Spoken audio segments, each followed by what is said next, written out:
Sumikat na ang araw at ready na para sa Boy Scout ni Clyde.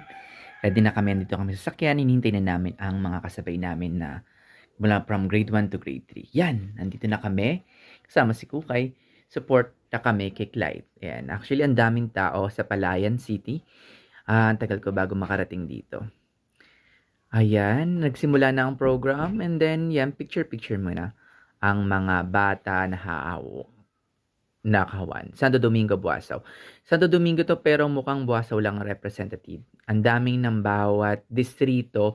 Napansin ko lang na Buasaw Elementary School, only 10 pupils lang ang kasama. Ayan, kasama lang ang teacher. Ayan, kaway-kaway sila. Pinakamaliit syempre si Clyde. And then syempre sinundan natin siya para makita ali. And then sa kabilang side. Ayan, actually yan, unlimited food. Cotton candy ang unang destination ng mga kids. Since wala silang performance, pumila muna sila. And then nag-start na ang obstacle course. Ayan si Clyde, muntik na mahulog. Ayan, pero yan, astig na astig kasi sanay siya sa bukid. And then yan, tingnan natin kung ano gagawin niya. Ayan, kita mo, napagalitan pa siya ng teacher niya. Kita mo nga, lumusot. Obstacle race naman, dito naman tayo sa mga gulong. Parang sanay na siya. So, rich kid ba yan or poor kid? Ayan, next destination nila, itong susuot sila sa ilalim. Technically, we have 6 grade 3 dito, and then 2 grade 2, and then 2 grade 1. Ayan, tingnan natin itong lugar na ito. Ito yung Porte ni Clyde. Every time na nandito siya sa bahay, ito yung pinakamadalas siyang ginagawa. Kaya medyo hindi na masyadong mahirap sa kanya yung ginagawa niya. Sunod-sunod tayo sa kanya. And then si Mudra ay napagod kaya ako na ang sumunod. Ayan, ito yung lugar kung saan ito yung uso sa mga police, 'di ba? Pa nagte-training ng police o ng mga sundalo or ROTC. Nakapila sila dito para sumuot sa mga challenges ng obstacle course. So, napansin ko lang siya ang pinakamaliit diyan. Yan, naghihintay ng turn niya kasama yung teacher niya.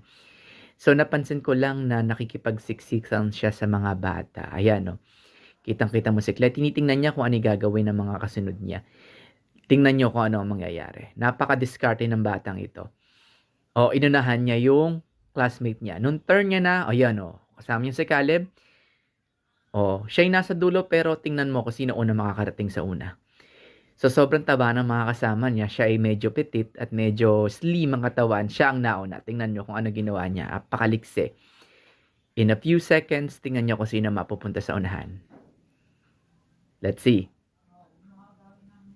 There we go. Alam natin na si Clyde. Hindi ko din napansin eh. Maya-maya nakita ko nandiyan na siya. Nahanap ko eh. Ayun, kita mo siya una na napunta. And then next line, that is the last time. Tingnan natin ano gagawin niya. In-enjoy niya itong moment na to. Yung may lubid, di ko alam tawag dito. Iba talaga. Inulit yung isa. Kasi hindi niya ma-perform na maayos.